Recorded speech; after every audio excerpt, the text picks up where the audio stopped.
فاعوذ باللہ من الشیطان الرجیم بسم اللہ الرحمن الرحیم وما امروا الا ليعبدوا الله مخلصين له الدين حنفاء ويقيموا الصلاة ويؤتوا الزكاة وذلك دين القيمة۔ سورۃ البینہ آیت نمبر 5 کے اندر اللہ رب العالمین نے یہ بیان فرمایا ہے، انہیں محض اسی بات کا حکم دیا گیا تھا کہ وہ اخلاص کے ساتھ اللہ کی عبادت کریں اور یکسو ہو کر نماز پڑھیں، زکوٰۃ دیں، اور یہی مضبوط دین ہے۔ گویا پتہ یہ چلا کہ اللہ رب العالمین نے عبادت میں اخلاص کا حکم دیا ہے کہ عبادت خالص اللہ کے لیے ہونی چاہیے، اس میں شرک کی ملاوٹ نہ ہو، عبادت غیر اللہ کے لیے نہ ہو، عبادت لوگوں کو دکھانے کے لیے نہ ہو، کسی کے لالچ میں نہ ہو، کسی کے ڈر سے نہ ہو، کسی کے خوف سے نہ ہو، لوگوں میں مشہور ہونے کے لیے نہ ہو، عبادت میں ریاکاری نہ ہو، بلکہ خالص اللہ کے لیے ہو۔ اگر اس طرح کی باتیں اگر آپ کے دل میں چل رہی ہے، دکھاوا، ریاکاری، لوگوں میں مشہور ہونا، یا لوگوں کے ڈر سے یا کسی لالچ سے عبادت کرنا، اگر اس طرح کی بات آپ کے دل میں ہے تو پھر یہ جان لیجئے کہ اللہ رب العالمین آپ کے دل کے اس بات کو جان رہا ہے، اور پھر اس پر آپ کو ثواب نہیں ملے گا بلکہ آپ کو گناہ ملے گا۔ سورہ آل عمران آیت نمبر 29، آپ کہہ دیجئے کہ تمہارے دل میں جو کچھ بھی ہے تم اس کو ظاہر کرو یا چھپاؤ، اللہ رب العالمین اسے خوب جانتا ہے۔ تو پتہ یہ چلا کہ اعمال کی قبولیت کے لیے نیت درست ہونی چاہیے، عبادت میں اخلاص ہونی چاہیے، للہیت ہونی چاہیے، اللہ کی رضا کے لیے، اللہ کی خوشی کے لیے وہ عبادت ہونی چاہیے، تبھی وہ عبادت قابل قبول ہے، اس عمل کی اہمیت ہے اور اس پر ثواب ملے گا، ورنہ گناہ ملے گا۔ آئیے اس سلسلے میں ایک حدیث سماعت فرمائیے۔ حضرت امیر المؤمنین ابو حفص عمر بن خطاب رضی اللہ عنہ، جو کہ مسلمانوں کے خلیفہ ثانی ہیں، جن کے بارے میں رسول اکرم صلی اللہ علیہ وسلم نے بیان فرمایا کہ اگر میرے بعد کوئی نبی ہوتا تو وہ حضرت عمر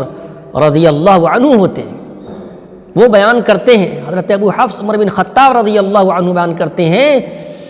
کہ رسول اکرم صلی اللہ علیہ وسلم نے بیان فرمایا انما الاعمال بالنیات، تمام اعمال کا دار و مدار نیتوں پر ہے، وانما لکل امرئ ما نوى، اور ہر شخص کو اس کے نیت کے مطابق ہی اجر ملے گا۔ فمن كانت هجرته الى الله ورسوله فهجرته الى الله ورسوله، تو جس شخص کی ہجرت اللہ کے لیے اور اس کے رسول کے لیے ہوگی تو اس کی ہجرت اللہ کے لیے، تو اس کی ہجرت اسی چیز کے لیے ہے جس کی اس نے ہجرت کی۔ ومن كانت هجرته لدنیا، اور جس کی ہجرت دنیا کے لیے ہوگی، یصیبها، اس دنیا کو پانے کے لیے،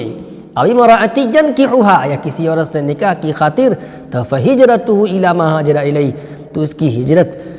اسی چیز کے، اسی مقصد کے لیے ہے جس کی اس نے ہجرت کی ہے۔ تو یہ حدیث صحیح بخاری اور صحیح مسلم کے اندر موجود ہے۔ حدیث میں رسول اکرم صلی اللہ علیہ وسلم نے اس چیز کو واضح کر دیا کہ اعمال کا دار و مدار نیتوں پر ہے، اور ہر شخص کو اس کے نیت کے موافق ہی اجر ملے گا۔ جس کی نیت میں للہیت ہوگی، اگر کوئی شخص اللہ کی خوشی کے لیے کوئی عمل کر رہا ہوگا تو پھر اس کو اس پر ثواب ملے گا۔ لیکن اگر کوئی شخص نماز پڑھتا ہو یا روزہ رکھتا ہو یا زکوٰۃ دیتا ہو یا بیت اللہ کا حج کرتا ہو، لیکن اگر اس کا مقصد یہ ہو کہ نماز پڑھنے سے لوگ مجھ کو نمازی کہیں گے، یا روزہ رکھنے سے لوگ ہم کو روزہ دار کہیں گے، زکوٰۃ دینے سے کہیں گے کہ یہ شخص زکوٰۃ دینے والا، اللہ کی راہ میں بہت خرچ کرنے والا ہے، یا بیت اللہ کا حج کرنے سے میرے نام کے ساتھ یہ لیبل یا ٹائٹل لگ جائے گا کہ یہ شخص حاجی ہے، اگر اس طرح کی نیت ہے ان اعمال میں، تو ان اعمال یا ان عبادتوں پر اس کو اجر نہیں ملے گا بلکہ اس کو ثواب ملے گا۔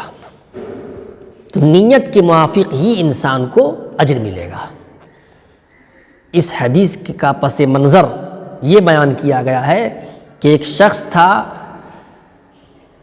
جس کو ام قیس نامی عورت سے نکاح کرنی تھی۔ اس عورت نے ایک شرط لگا دی کہ جب تک تم ہجرت نہیں کر لیتے، میرے پاس ہجرت نہیں کر لیتے، تب تک میں تم سے نکاح نہیں کروں گی۔ چنانچہ اس شخص نے اس عورت سے نکاح کی خاطر ہجرت کی، اس کے پاس سفر کیا اپنے وطن کو چھوڑ کر، جس پر اس کا نام مہاجر ام قیس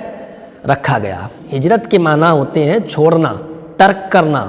ایک جگہ سے دوسری جگہ کوچ کر جانا۔ اور اصطلاح میں، شریعت میں اس کی تعریف یوں ہوگی کہ جس جگہ امن و امان نہ ہو، اسلام مذہب پر عمل کرنا مشکل ہو چکا ہو، کفار کا غلبہ ہو، غیر مسلموں کا تسلط ہو، صحیح سے شخص عبادت نہ کر پا رہا ہو، نماز نہ پڑھ رہا ہو، ہر طرف آتنک مچا رکھا ہو، ہر طرف آتنک ہو، دہشت ہو، خوف ہو، تو پھر ایسی صورت میں اس جگہ کو چھوڑ کر کسی دوسرے جگہ چلے جانا، ایسی جگہ میں چلا جانا جہاں پر وہ امن و امان سے عبادت کر سکتا ہے، تو اسی کو ہجرت کہا جاتا ہے۔ تو جس شخص کی نیت ایسی ہوگی، یعنی اللہ کے لیے اس نے ہجرت کی ہوگی، اللہ ہی کے لیے اس نے ایک جگہ سے دوسری جگہ کو چھوڑا ہوگا، دوسری جگہ گیا ہوگا، تو ایسی صورت میں چونکہ یہ ہجرت اللہ کے لیے تھی تو اس پر اس کو ثواب ملے گا، بہت بڑا ثواب ملے گا۔ لیکن جس کی ہجرت دنیا کمانے کے لیے ہوگی، یعنی جیسے ایک شخص اپنے دیش سے دوسرے دیش بدیش گیا کمانے کے لیے، روپیہ کمانے کے لیے، دنیا حاصل کرنے کے لیے، تو اسے دنیا ملے گی، اس پر اس کو ثواب نہیں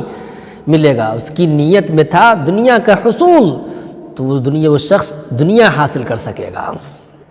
اور جیسے کہ ایک شخص اپنے شہر سے دوسری شہر میں گیا کہ وہاں اچھی اور خوبصورت لڑکیاں رہتی ہیں اور اس سے شادی کرنے کا موقع ملے گا یا اس سے افیئر کا موقع ملے گا،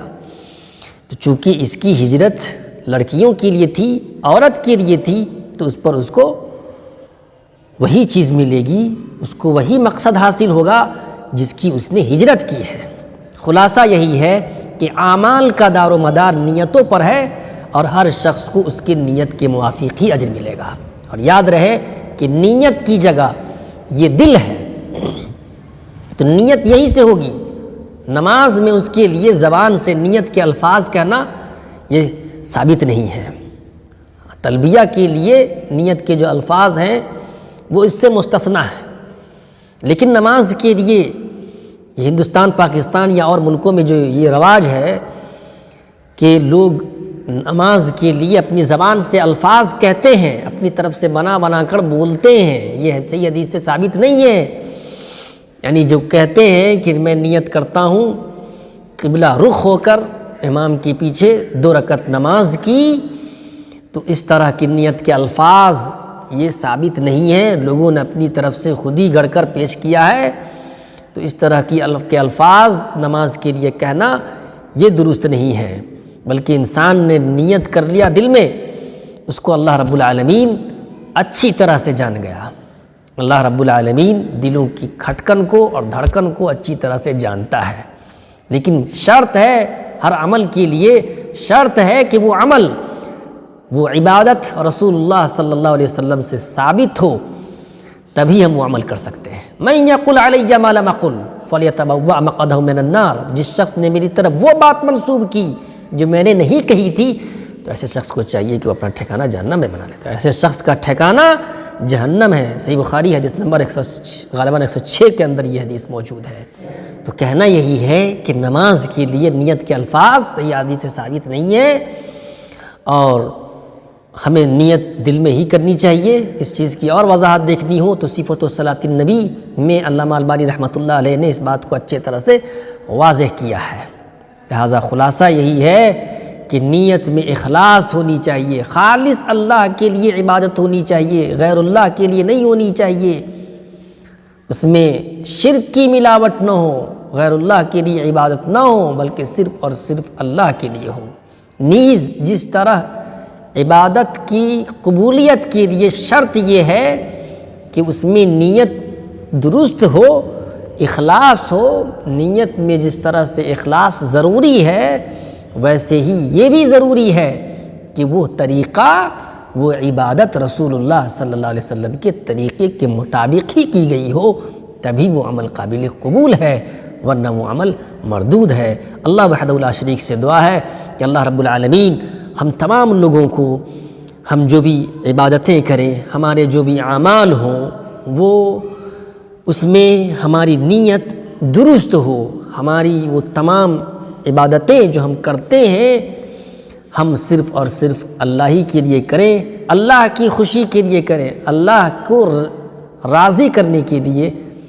ہم عمل کریں، اور اللہ تبارک و تعالی ہمارے اعمال کو قبول فرمائیں۔ آمین۔ وصلی اللہ علی نبینا محمد وعلی آلہ وصحبہ وسلم تسلیما کثیرا۔